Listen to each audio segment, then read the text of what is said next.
మొదటి ప్రపంచ యుద్ధం జర్మనీ ఓటమి తర్వాత ముగిసింది. యుద్ధంలో గెలిచిన దేశాలైనటువంటి France, British, Russia and America treaty of Versailles అనే ఒక అగ్రిమెంట్ను జర్మనీతో చేసుకున్నారు. ఈ అగ్రిమెంట్లో జర్మనీ పైన చాలా శాంక్షన్స్ వేశారు. అందులో ముఖ్యమైనవి జర్మనీ యుద్ధానికి బాధ్యత వహించి నష్టపరిహారంగా కొన్ని లక్షల కోట్లు చెల్లించాలి. జర్మనీలోని కొన్ని ప్రదేశాలు గెలిచిన దేశాలకు ఇవ్వాలి. అప్పటి వరకు జర్మనీ కంట్రోల్లో ఉన్న పోలాండ్ దేశానికి ఇండిపెండెన్స్ ఇస్తూ పోలాండ్ను సరికొత్త దేశంగా ప్రకటించాలి. జర్మనీ తన మిలిటరీ టెక్నాలజీ మరియు న్యూక్లియర్ టెక్నాలజీను డెవలప్ చేయడం స్టాప్ చేయాలి. ఈ శాంక్షన్స్ను జర్మన్ ప్రజలు అవమానంగా తీసుకున్నారు. ఈ శాంక్షన్స్ తట్టుకోలేక జర్మన్ ఎకనామీ వీక్ అయింది. ఎకనామీని మెరుగుపరచడానికి అప్పటి జర్మన్ ప్రభుత్వం కరెన్సీ నోట్స్ను ఎక్కువగా ప్రింట్ చేయడం స్టార్ట్ చేశారు. దానివల్ల హైపర్ ఇన్ఫ్లేషన్ వచ్చి జర్మన్ సిచ్యువేషన్ ఎంతగా దిగజారింది అంటే 1923లో 4 ట్రిలియన్ల జర్మన్ మార్క్ విలువ $1 సమానంగా అయిపోయింది. జర్మన్ ప్రజలు ఉద్యోగాలు లేక, తినడానికి తిండి లేక చనిపోయారు. ఇది చూడలేక అప్పటి జర్మనీ ప్రభుత్వం బ్రిటిష్ అండ్ అమెరికా దేశాల దగ్గర అప్పు తీసుకొని ఎకానమీని మెరుగుపరుచుకుంది. కానీ 1929లో అమెరికాలోని న్యూయార్క్ వాల్ స్ట్రీట్ షేర్స్ ఒక్కసారి పడిపోవడం వల్ల రిసెషన్ వచ్చింది. ఈ రిసెషన్ వల్ల ప్రపంచంలోని చాలా దేశాల ఎకానమీ ఎఫెక్ట్ అవ్వడంతో పాటు జర్మన్ ఎకానమీ ఒక్కసారి కుప్పకూలిపోయింది. ఈ పేదరికాన్ని జర్మన్ ప్రజలు అవమానంగా తీసుకున్నారు. ప్రపంచం మీద ద్వేషాన్ని పెంచుకున్నారు. తమ దేశం మీద ప్రేమను నింపుకున్నారు. దీన్నే నేషనలిజం అంటారు. తెలుగులో దీన్నే జాతీయవాదం అని పిలుస్తారు. 1932లో అప్పటి జర్మన్ ప్రజల్లో ఉండేది ఇప్పటి వరకు చాలామంది భారతీయుల్లో లేని నేషనలిజం వల్ల ఒక కొత్త పార్టీ జర్మనీలో అవతరించింది. ఆ పార్టీ పేరే నాజీ పార్టీ. దీనికి నాయకుడు అడాల్ఫ్ హిట్లర్. తమపై శాంక్షన్స్ ఉన్నా కూడా అడాల్ఫ్ హిట్లర్ జర్మన్ దేశాన్ని మిలిటరీ పరంగా అండ్ ఎకానమీ పరంగా డెవలప్ చేయడం స్టార్ట్ చేశాడు. ప్రపంచం మీద యుద్ధానికి ఇక్కడి నుంచి హిట్లర్ గ్రౌండ్ వర్క్ను స్టార్ట్ చేశాడు. యుద్ధానికి కావాల్సిన ఆయుధాలను మ్యానుఫ్యాక్చరింగ్ చేయడం స్టార్ట్ చేశాడు. మిలిటరీ వెహికల్స్ తిరగడానికి రోడ్స్ వేశాడు. ఈ పనులు చేయడానికి జర్మనీ ప్రజల్నే పనుల్లో పెట్టాడు. హిట్లర్ వేరే జాతికి చెందిన వారిని ఉద్యోగాల నుండి తీసేసి వారి బదులు జర్మన్ ప్రజలకు ఉద్యోగాలు ఇచ్చాడు. దీనివల్ల కొంతవరకు అన్ఎంప్లాయ్మెంట్ను తగ్గించగలిగాడు. హిట్లర్ స్పీచెస్ చాలా ఆకట్టుకునేవిగా ఉండేవి. అప్పట్లో ఇతని స్పీచెస్కు చాలామంది జర్మన్స్ ఇన్ఫ్లుయెన్స్ అయ్యేవారు.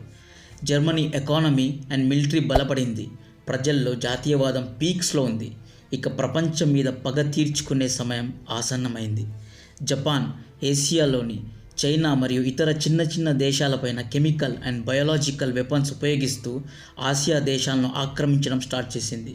ఇటలీకు నియంత అయిన బెనిటో ముస్సోలినీ కూడా ఇథియోపియా దేశాన్ని ఆక్రమించి ఆఫ్రికా దేశాలను కూడా ఇన్వేడ్ చేయాలి అనుకున్నాడు. జర్మనీ, ఇటలీ అండ్ జపాన్ ఈ 3 దేశాలకు ఉండే కామన్ పాయింట్ ఎక్స్పాన్షనిజం, అంటే వేరే దేశాలను ఆక్రమించడం. ఈ 3 దేశాల కూటమే యాక్సెస్ పవర్స్ అంటారు. ఫస్ట్ జర్మనీ ఆస్ట్రియా మీద అటాక్ చేసి ఆస్ట్రియాను ఆక్రమిస్తుంది. స్లోగా సిజెక్లోవియాను ఇన్వేడ్ చేస్తుంది. మెల్లిగా లుథానియా దేశంలో కొన్ని ప్రదేశాలను ఆక్రమిస్తుంది. రష్యాతో నాన్ అగ్రెషన్ అగ్రిమెంట్ చేసుకుంటుంది. ఈ అగ్రిమెంట్లో ఏముంటుంది అంటే నెక్స్ట్ 10 years వరకు ఇరు దేశాలు ఒకరిపై ఒకరు డైరెక్ట్గా యుద్ధానికి దిగకూడదు అని. ఈ అగ్రిమెంట్ ప్రపంచాన్ని ఆశ్చర్యపరుస్తుంది. భద్ర శత్రువులైన 2 దేశాలు సంధి చేసుకోవడం వాజ్ అన్ఎక్స్పెక్టెడ్. ఈ అగ్రిమెంట్ తర్వాత జర్మనీ గేర్ మార్చి పోలాండ్ పైన అటాక్ చేస్తుంది. పోలాండ్ పైన ఎందుకు అటాక్ చేస్తుంది అంటే పోలాండ్ దేశం జర్మనీకు అగెన్స్ట్గా అన్ని దేశాలను రెచ్చగొట్టడం వల్ల హిట్లర్కు ఎక్కడో కాలి పోలాండ్ మీద మొబ్బేటు వేశాడు. పోలాండ్ మీద హిట్లర్ దాడిని ఖండిస్తూ బ్రిటిష్ అండ్ ఫ్రాన్స్ దేశాలు జర్మనీ పైన యుద్ధాన్ని ప్రకటిస్తారు. ఇక్కడి నుంచే అఫీషియల్గా 2వ ప్రపంచ యుద్ధం స్టార్ట్ అయింది. హిట్లర్ ఈ యుద్ధంలో ఒక స్ట్రాటజీతో వచ్చాడు. ఆ స్ట్రాటజీ పేరే బ్లిట్జ్ క్రీగ్. బ్లిట్జ్ క్రీగ్ అంటే మెరుపు దాడులు చేయడం. అపోజిషన్కు రియాక్ట్ అవ్వడానికి టైం ఇవ్వకుండా హిట్లర్ మొదటగా లగ్జంబర్గ్ అండ్ బెల్జియం పైన అటాక్ చేసి 2 దేశాలను ఆక్రమిస్తాడు. ఈ 2 దేశాలు జాగ్రఫికలీ జర్మనీకు ఫ్రాన్స్ పైన దాడి చేయడానికి చాలా ఉపయోగపడతాయి. బ్రిటిష్ అండ్ ఫ్రాన్స్ దేశాలు హిట్లర్ను దెబ్బకొట్టడానికి జర్మన్ మిలిటరీ ఎక్విప్మెంట్స్ మ్యానుఫ్యాక్చరింగ్ చేసే కంపెనీస్కు ఐరన్ మెటీరియల్ సప్లై చేసే దారిను బ్లాక్ చేస్తారు. ఈ దారి నార్వే మీదుగా ఇలా జర్మనీకి వెళ్తుంది. ఇలా చేసి జర్మనీ మిలిటరీ ఆయుధాల ఉత్పత్తిని స్లో చేయాలి అనుకున్నారు. దీనికి కౌంటర్గా జర్మనీ నార్వే దేశం మొత్తాన్ని ఆక్రమించి అందరికీ షాక్ ఇచ్చింది. Hitler army Luxembourg and Belgium దేశాల మీదుగా ప్యారిస్ మీద దండెత్తుతుంది. సక్సెస్ఫుల్లీ ప్యారిస్ను తమ కంట్రోల్లో తెచ్చుకుంటుంది.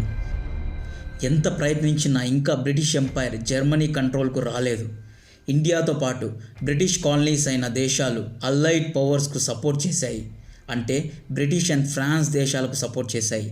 1940 వరకు యుద్ధంలో రష్యా న్యూట్రల్గానే ఉంది. రష్యా యాక్సిస్ పవర్స్లో ఉన్న జర్మనీకు కానీ అల్లైడ్ పవర్స్లో ఉన్న బ్రిటిష్ అండ్ ఫ్రాన్స్ దేశాలకు కానీ ఎటువంటి సపోర్ట్ చేయలేదు. కానీ ఇక్కడే కథలో ట్విస్ట్. హిట్లర్ తన మనసు మార్చుకొని రష్యాను ఆక్రమించాలి అనుకున్నాడు. ఆపరేషన్ బార్బరోసాకు రంగం సిద్ధమైంది. దీంతో యుఎస్ఎస్ఆర్ కూడా అలైడ్ ఫోర్సెస్ గ్రూప్స్లో అఫీషియల్గా చేరిపోతుంది. మొదట్లో జర్మనీ ఈస్ట్ సైడ్ నుండి రష్యా పైన అటాక్ చేయడం స్టార్ట్ చేస్తుంది. ఈస్ట్ సైడ్లో జర్మన్ మిలిటరీ చాలా స్ట్రాంగ్ పొజిషన్స్లో ఉంది. జర్మనీ సైనికులకు రష్యాలోని హార్ష్ వింటర్ క్లైమాటిక్ కండిషన్స్ వల్ల యుద్ధం చేయడం రోజు రోజుకు కష్టమవుతోంది. ఎందుకంటే జియోగ్రఫికలీ రష్యా కంట్రీ మీద అటాక్ చేయడం అంత ఈజీ కాదు. రష్యా దేశం చుట్టూ కొండలు, మంచు ఎక్కువగా ఉంటుంది. ఈ యుద్ధంలో హిట్లర్ చేసిన పెద్ద తప్పు కూడా రష్యా పైన అటాక్ చేయాలి అనుకోవడం. ఇక ఆసియా దేశాల దగ్గరికి వస్తే యాక్సిస్ పవర్ అయిన జపాన్, చైనా అండ్ ఫ్రెంచ్ కాలనీస్ను ఆక్రమించడం స్టార్ట్ చేసింది. ఈ యుద్ధంలో జపాన్ దేశానిది ఒక ఇంట్రెస్టింగ్ క్యారెక్టర్. బేసికల్గా జపాన్ దేశానికి ఎక్స్పాన్షనిస్ట్ క్వాలిటీస్ అప్పట్లో చాలా ఎక్కువగా ఉండేవి. ఎక్స్పాన్షనిజం అంటే వీక్గా ఉన్న దేశాల మీద ఎగబడడం, మదం ఎక్కువై అమ్మాయిలను రేప్ చేయడం, చిక్కినోడిని చంపడం, దొరికింది దోచుకోవడం. హైపోథెటికలీ ఈ యుద్ధాన్ని కనుక చూస్తే జర్మనీ ప్రపంచం మీద పగపట్టి యుద్ధం చేయడంలో ఒక రివెంజ్ ఉంది. కానీ జపాన్ ఏసియాలోని అన్ని దేశాల్ని ఆక్రమించడంలో స్వార్థం ఉంది. జపాన్ దూకుడు చూసి అప్పటి వరకు హాయిగా కూర్చొని తమాషా చూస్తున్న అమెరికా జపాన్కు కౌంటర్ ఇవ్వడానికి జపాన్ మీద ఆయిల్ అండ్ స్టీల్ ఇంపోర్ట్స్ పైన శాంక్షన్స్ వేసింది. దీనికి కౌంటర్గా జపాన్ అమెరికాలోని పర్ల్ హార్బర్ మీద సర్ప్రైజ్ అటాక్ చేసింది. అమెరికా నేవీ షిప్స్ను ఎయిర్ బాంబ్స్ విసిరి కూల్చేసింది. జర్మనీ, ఫ్రాన్స్, బ్రిటిష్ దేశాల మీద పగ తీర్చుకోవాలి అనుకోవడం ప్రతీకారం. రష్యాను ఆక్రమించాలి అనుకోవడం ఆవేశం. కానీ అన్ని దేశాలను ఆక్రమించాలి అనుకోవడం అన్యాయం. అమాయకులైన యూదులను, హోమోసెక్సువల్ ప్రజలను, డిసబిలిటీతో బాధపడుతున్న మనుషులను చంపాలి అనుకోవడం పాపం. Somehow this is not correct. So Peddana America అఫీషియల్గా అల్లైడ్ ఫోర్సెస్కు సపోర్ట్గా యుద్ధంలో దిగింది. ఒక సైడ్ నుండి రష్యాకు ఆర్మీ సపోర్ట్ ఇస్తూనే ఇంకొక సైడ్ నుంచి జపాన్ను అదుపు చేయడానికి ప్లానింగ్ చేసింది. జపాన్ ఏషియాలోని China, Indonesia, Burma and Thailand దేశాల్ని ఆక్రమించడమే కాదు, 1 కోటి మందిని ప్రిజనర్స్గా బంధించి చంపేసింది. లక్షల మంది అమాయకులైన అమ్మాయిలను ఫోర్స్ఫుల్లీ ప్రాస్టిట్యూషన్లో దింపి జపాన్ ఆర్మీ సెక్స్ వార్ టాయ్స్గా వీరిని ఉపయోగించింది. జర్మనీ యూరోప్లో ఉన్న యూదులను వెతికి చంపడం స్టార్ట్ చేసింది. కొన్ని కోట్ల మందిని కాన్సన్ట్రేషన్ క్యాంప్స్లో వేసి వారి చావుకు హిట్లర్ బాధ్యుడయ్యాడు. అల్లైడ్ ఫోర్సెస్ యుద్ధంలో గేర్ మార్చి జర్మనీను దెబ్బకొట్టడానికి స్ట్రాటజీస్ను వేగవంతం చేసింది. అల్లైడ్ ఫోర్సెస్ మొదటగా ఆఫ్రికాను జర్మనీ ఆక్రమణ నుండి విముక్తి చేసింది. ఆ తర్వాత రష్యా, అమెరికా సపోర్ట్తో సక్సెస్ఫుల్లీ జర్మన్ ఆర్మీను వెస్ట్ సైడ్ నుండి వెనక్కి నెట్టడంలో సక్సెస్ అయింది.